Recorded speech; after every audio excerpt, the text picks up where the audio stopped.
even made notes and I can't think. It's kind of weird talking to yourself. It's really weird, actually. I'm not used to this. Hi, teacher friends. Welcome back. Today I am talking about parent-teacher conferences, because let me tell you, as a first-year teacher, it's terrifying. Okay, well, I mean, it wasn't actually terrifying.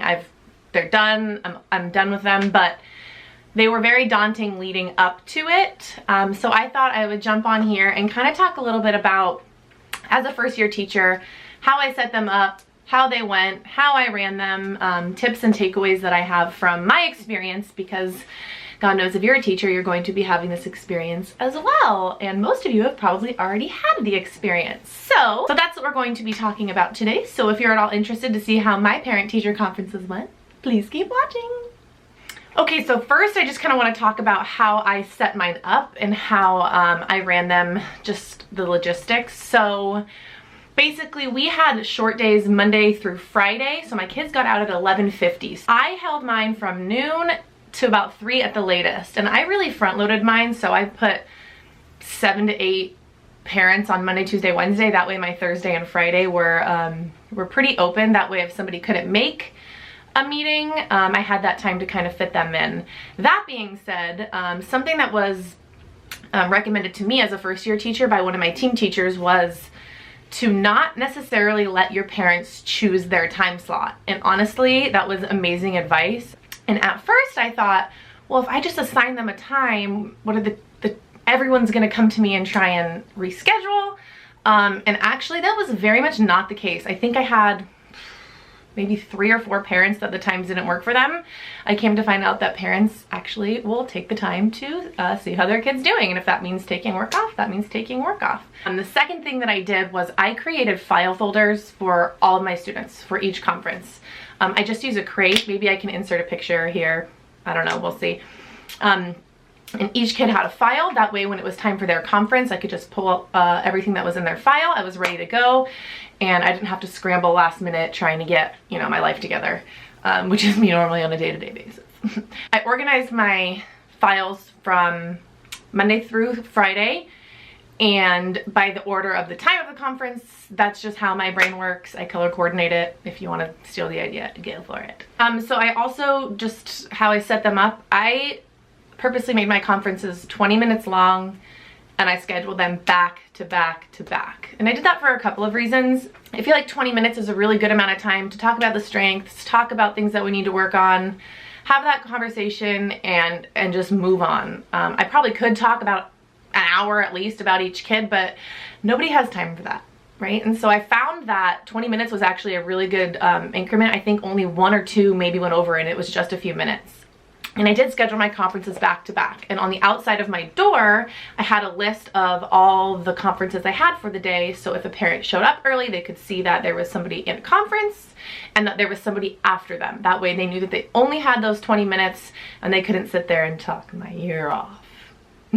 We all have those parents.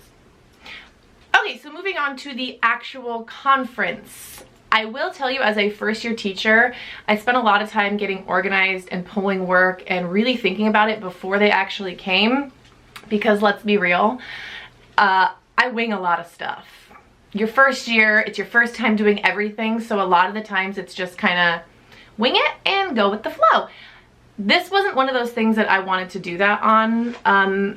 I mean, these are their parents, right? You spend a lot of time with their kids, and I wanted my parents to know that A, I really, really care about their children, and B, that I was organized enough to have a successful 20-minute conference. So I would highly suggest really taking the time to think about how you want to organize and what you want to talk about and things like that. Okay, so with almost every single parent that I got to meet with, one of the first things they asked, and this was actually a suggestion by my principal, and I took it and I ran with it, and that was to start the conference with asking the parent if there was any major questions or concerns that they had about their child, about their behavior, about certain subject areas, because that way, I mean, 20 minutes flies by, and that gives the parent a voice. They feel heard. We get to deal with those things right at the beginning, and 99% of the time I found it segued into everything that I had to say anyway. So it was just a really good way to start the conference, just to really get that parent voice heard. And it actually worked really, really well. The second thing that I did was, after we talked about major concerns, I had the kids fill out a like self-reflection sheet a couple days before conferences. Maybe I can put that somewhere over here. And essentially we had a really long conversation about how important it is to self-reflect. We need to be honest with ourselves, because I'm going to share these with your parents, and if you lie, I'm going to call you out. And I told my parents, I said, if they can realize that certain areas where they need to work, then that was okay with me. I mean, I think it's way more powerful to have them realize that on their own in a self-reflection than it is for me to sit there and tell them all the things that they need to work on. And they were able to pinpoint some of their strengths as well, which was also really powerful come conference time. So that was the second thing I talked about. I walked them through their self-reflection, and the parents got to see how not only the students rated themselves, but I would kind of piggyback off of what the students said and either agreed or disagreed with how they rated themselves. And for the most part, I found that my students were really hard on themselves. There was only like maybe one time where I was like, they talk way more than they're leading on. But a lot of times I'm like, you know, they do participate in conversations, and they're saying that they don't. So, but once again, it's a good way to have the student kind of there in the conversation, or their voice being heard without them actually being there. So something that I really recommend that worked well for me for my first year. So then from our reflections, we moved into our report card. So at our school, this is the time for the parent to get the report card, and we could walk through why they received some of the grades that they received. And in doing this, I had work samples for each student. I had our most recent math test. I had a couple of writing samples, one from kind of at the very beginning of the year and one from more towards the end of the year. I had the students writing notebook, which is just kind of where they free write, because I told the parent that's a really good way for me to see what's actually sticking as far as what we're talking about and what's transferring over into their free writing. Something else I had in each kid's file folder is something that now I'm looking back, I'm gonna give to the parents at the very beginning of the year, but as a first year teacher, I wasn't sure exactly of the technology supports that I had available and what we were gonna end up using in the classroom. So I ended up giving this to my parents at conferences, which was just a piece of paper that I printed out with all the websites and the programs that we use in the classroom that the kids could access at home. A lot of parents had asked throughout the year, and truthfully, I didn't intentionally blow them off, but I found that I kept forgetting to respond because I have so many usernames and so many passwords to manage. So I just did this for conferences, and it made it really, really nice for the parents, because I just put the website, their username, their password, what it's used for, and it's a really good way to get them involved at home. A lot of times they're like, well, what can I do at home? And aside from everything else that we're working on and that I send home, this is just, the technology is a really good way to support at home as well. And my kids love it. So it was really cool. And all the parents were like, oh my God, this is awesome. Why didn't we have this before? And I'm like, I'm sorry. I suck. Okay, no, but for real, I mean, I'm definitely going to do that at the beginning of next year. So if you haven't started teaching yet, consider that, because nobody told me that and I learned the hard way. But that's the process, that's the journey. So I have really no complaints because I got it done and the parents had that information and we're moving forward.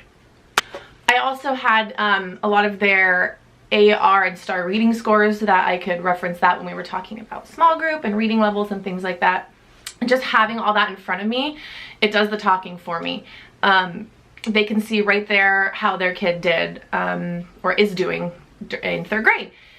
And from that, I also highly recommend having a sample of work, whether it's somebody from your class or something you find online. I just ran something off from one of my students and covered their name.